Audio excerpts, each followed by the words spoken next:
Do you have in your mind a priority list in regards to whether it's because you've seen a few of these guys and you just really like them, or positional need, or anything that you would feel a little bit better? Again, as an Oklahoma fan, and I'm sure everybody would agree in the chat, any of them, they're all more than welcome. They're all tremendous players, but any priorities for you there?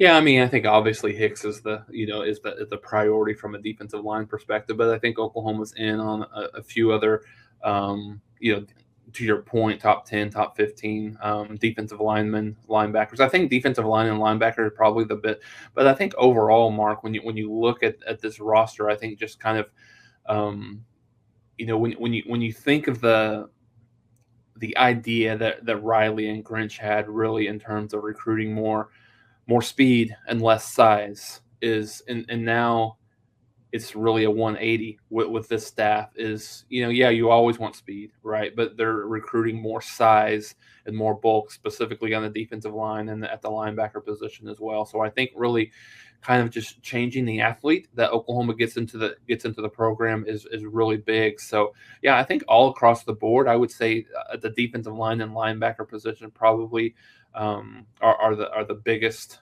positions of need, along with probably safety.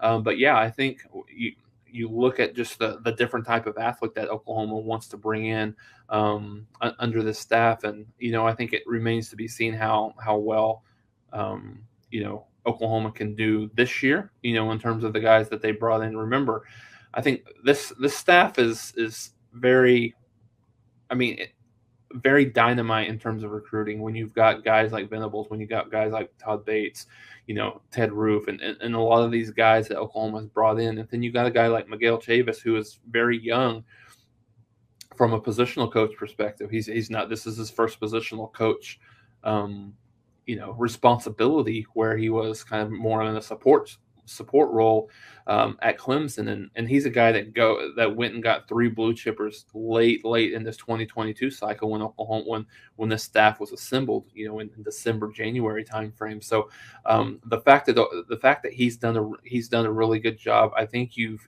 got to. Certainly, you have got to respect, what he's done and what the staff will do. But I think really just, changing what Oklahoma is recruiting, it will be big in getting all those kids at all those levels. But yeah, I think defensive line and linebacker are probably the two biggest ones. History will tell us that the odds are overwhelming that wherever he goes to school, David Hicks, he will be drafted in 3 to 4 years. So he can go around somewhere and not necessarily get developed to the nth degree, but he's just so talented, he'll get drafted. Now, there are busts, obviously, at the 5-star level, but we're not just talking about a 5-star. We're talking about even the highest of 5 stars.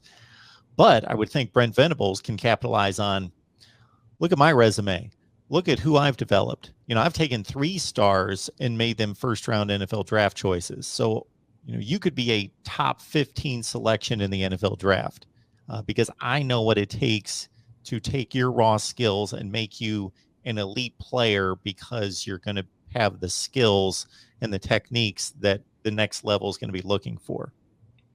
Yeah, absolutely. And I think the one thing that's interesting, Mark, as you look at not only some of the kids that Oklahoma was able to get in that short period of time that the coaching staff came in, but looking at this year, they're in on a lot of these kids, as you'd mentioned, a lot of these positional kids. They're top 5, top 10 at their position, and even though you've seen what Venables has done as a defensive coordinator through his career, not only at Oklahoma, but over at Kansas State and then certainly at Clemson, but they're relatively unproven. Obviously, he's unproven as a head coach.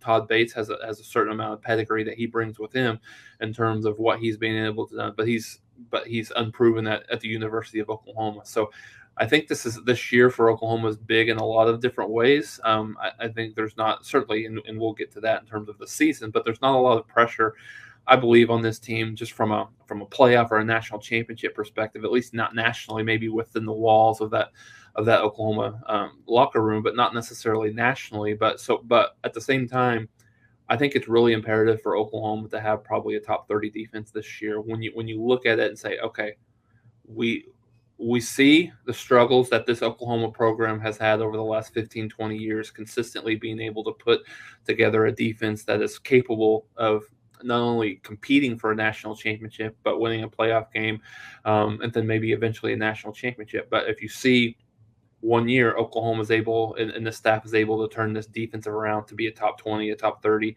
top 35 defense overall, I think that, enters into the mind of some of these recruits as they're making their decision, not necessarily specifically for 2023, but 24 and beyond.